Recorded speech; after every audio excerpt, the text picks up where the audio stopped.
Hi friends, welcome back. इस video के अंदर एयू स्मॉल फाइनेंस बैंक के करंट चार्ट पैटर्न के बारे में हम लोग डिटेल में समझने की कोशिश करेंगे कि करंट चार्ट पैटर्न के हिसाब से कंपनी के शेयर को शॉर्ट टर्म और लॉन्ग टर्म के लिए खरीदना चाहिए, बेचना चाहिए या होल्ड करना चाहिए। अगर कंपनी के अंदर आप ऑलरेडी पोजीशन लेके रखे हैं तो यहाँ पे कौन सा स्ट्रेटेजी आपको अप्लाई करना है, तो उसके बारे में भी हम लोग डिटेल में बात करेंगे। तो अगर आप फंडामेंटल एनालिसिस को सीखना चाहते हैं, जानना चाहते हैं एक कंपनी के एनुअल रिपोर्ट से कैसे फाइनेंशियल डेटा को निकाल के सही तरीके से पढ़ा और इंटरप्रेट किया जाता है, या ऑनलाइन पोर्टल जैसे मनी कंट्रोल से कैसे आप एक कंपनी के डेटा को निकाल के सही तरीके से पढ़ के इंटरप्रेट कर सकते हैं, तो सारा का सारा वीडियोस चैनल के प्लेलिस्ट के अंदर अवेलेबल है और इस वीडियो के डिस्क्रिप्शन पर भी मैक्सिमम प्लेलिस्ट का लिंक आपको मिल जाएगा। तो चलिए सीखते हैं एक साथ।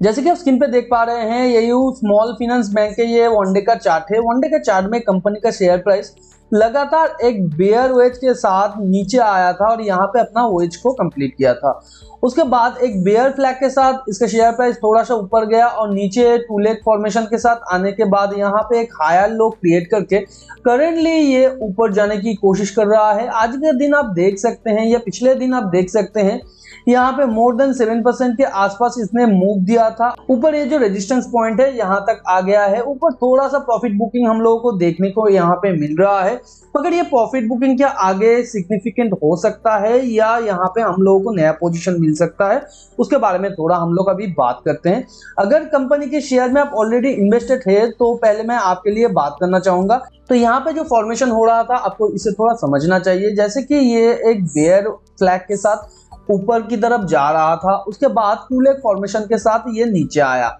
नीचे आने के बाद आप देख सकते हैं जिस बेयर चैनल से ये नीचे आया था उसे तोड़ के एक चैनल के थ्रू इसने ये पिछले वाले चैनल को ब्रेक किया है। उसके बाद ये प्राइस नीचे आने की जगह है, क्योंकि चैनल के अंदर इसने मल्टीपल यहाँ पे स्पाइक किया है, मगर ये शेयर प्राइस नीचे आने की जगह एक स्ट्रॉन्ग ब्रेकआउट को लेके ऊपर की तरफ ये जाने की कोशिश किया है और ये मूव काफी ज्यादा स्ट्रॉन्ग है। तो इस तरीके का move generally most of the time, यानी हम लोग कह सकते हैं 60 से 70% टाइम में ये मूव सक्सेसफुल होता है, क्योंकि ये जो ट्रेंड बार है ये काफी स्ट्रॉन्ग है। मगर यहाँ पे और एक चीज देखने को हम लोगों को मिल सकता है कि ऊपर जहां पे पिछले टाइम इसने रिवर्स किया था वही रेजिस्टेंस पॉइंट के आसपास ये आके यहाँ पे रुक गया है और थोड़ा सा यहाँ पे प्रॉफिट बुकिंग हम लोगों को दिख रहा है, मगर ये प्रॉफिट बुकिंग ज्यादा सिग्निफिकेंट नहीं है। तो इस तरीके से हम लोग कह सकते हैं कि यहाँ पे और एक चांस है कि कंपनी का शेयर प्राइस आने वाले टाइम पे ये सिमिलर टाइप का जितना भी बार का ये क्लोजिंग से लेके ओपनिंग तक का प्राइस एक्शन है या प्राइस मूवमेंट है, ऊपर भी ये उस तरीके का एक प्राइस मूवमेंट क्रिएट कर सकता है। और ऊपर इस तरीके का प्राइस मूवमेंट क्रिएट करने के साथ साथ ये फर्दर ऊपर भी जा सकता है। जैसे कि पिछले टाइम का जो वेज टॉप है इसके आसपास हम लोग जानते हैं मोर देन 80% केसेस में वेज जहां से स्टार्ट हुआ है वहां तक प्राइस जाने की कोशिश करता है लॉन्ग टर्म में। तो यहाँ पे कंपनी का शेयर आप अगर ऑलरेडी होल्ड कर रहे हैं तो यहाँ पे आपके लिए जो फर्स्ट टारगेट बन सकता था वो है 692.40, जो कि है ये जो रेजिस्टेंस पॉइंट है यहाँ पे,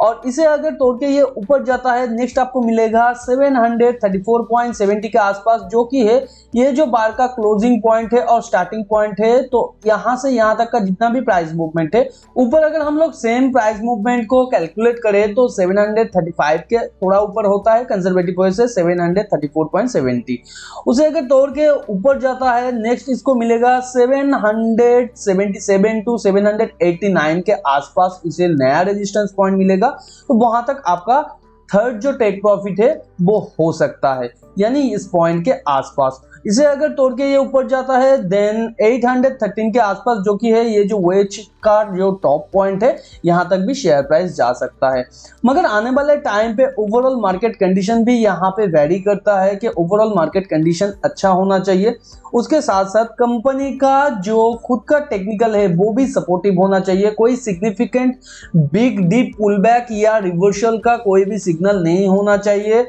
ताकि यहाँ पे जो ट्रेंड है वो आने वाले टाइम पे ये ऊपर तक जा सके। तो अगर आपके पास कोई भी स्विंग पोजीशन नहीं है, यहाँ पे आप नया पोजीशन बनाना चाहते हैं, तो वो भी आप क्रिएट कर सकते हैं, क्योंकि इस तरीके का ब्रेकआउट मोर देन 60% टाइम में सक्सेसफुल हो जाता है और यहाँ पे इसलिए आप यहाँ पे बेट ले सकते हैं। मगर आपको ये केयरफुल रहना होगा कि आपका जो स्टॉप लॉस है वो बहुत बड़ा हो जाएगा, क्योंकि यहाँ पे जो फर्स्ट आपके लिए स्टॉप लॉस बन सकता है 641.20 यानी ये जो बार है इसके इमीडिएट नीचे, और सेकंड जो आपके लिए स्टॉप लॉस बनेगा ये जो स्विंग पॉइंट लो है इसके नीचे, और थर्ड जो आपके लिए स्टॉप लॉस बन सकता है वो है ट्रेलिंग स्टॉप लॉस जो करेंटली है 624.70 के आसपास ही, यानी ये जो स्विंग लो है। ऊपर अगर फर्दर ये कोई अच्छा सा टू लेग फॉर्मेशन के साथ पुल बैक करके फिर स्ट्रॉन्ग मोमेंटम के साथ ऊपर जाने की कोशिश करता है और पिछले टाइम का ये जो स्विंग पॉइंट हाई है इसे तोड़कर शेयर प्राइस ऊपर चला जाता है, तो ये जो स्टॉप लॉस है ये नए स्विंग पॉइंट लो के नीचे चला आएगा, यही है टेलिंग स्टॉप।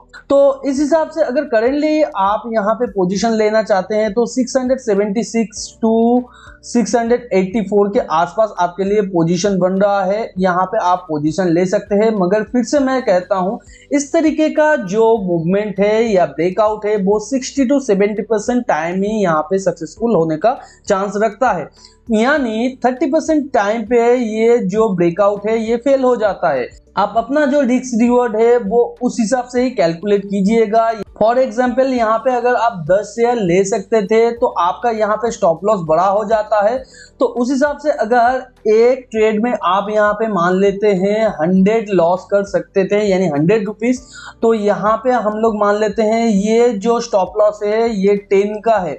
तो इजिकल टू यहाँ पे आपको 10 ही शेयर्स लेना पड़ेगा, क्योंकि अगर आपका लॉस कैपेसिटी है 100 और पर शेयर में आप 10 रुपया यहाँ पे आपका स्टॉप लॉस रख रहा है, तो उस हिसाब से आपको 10 शेयर्स ही लेना चाहिए। तो यहाँ पे कंजर्वेटिव वे से आप 8 शेयर भी ले सकते हैं, मगर 10 से ज्यादा नहीं होना चाहिए, तो फिर आपका जो कैलकुलेशन है रिस्क रिवॉर्ड है वो मिसकैलकुलेटेड हो जाएगा। और अगर कंपनी के अंदर आप लॉन्ग टर्म के लिए पोजीशन बनाना चाहते हैं तो करेंट सिचुएशन में यहाँ पे कंपनी के शेयर ने ब्रेकआउट दिया है, तो इस केस में आप यहाँ पे नया लॉन्ग टर्म का छोटा छोटा पोजीशन आप इनिशिएट कर सकते हैं, और जब भी ये कोई अच्छा खासा पुल बैक देके फिर से ऊपर जाने की कोशिश करेगा तो उस केस में आप अपना पोजीशन को बढ़ा सकते हैं। मगर यहाँ पे कंपनी के फंडामेंटल फिनेंशियल को आपको ध्यान में रखना होगा। अगर ये फंडामेंटली और फिनेंशियली स्ट्रांग होता है और उसके साथ इसका फ्यूचर प्रोस्पेक्ट भी अगर आपको सही लगता है तो ही कंपनी के अंदर इन्वेस्टमेंट कीजिएगा, नहीं तो सिर्फ टेक्निकल के बेसिस पे अगर आप इन्वेस्टमेंट करिएगा तो फ्यूचर में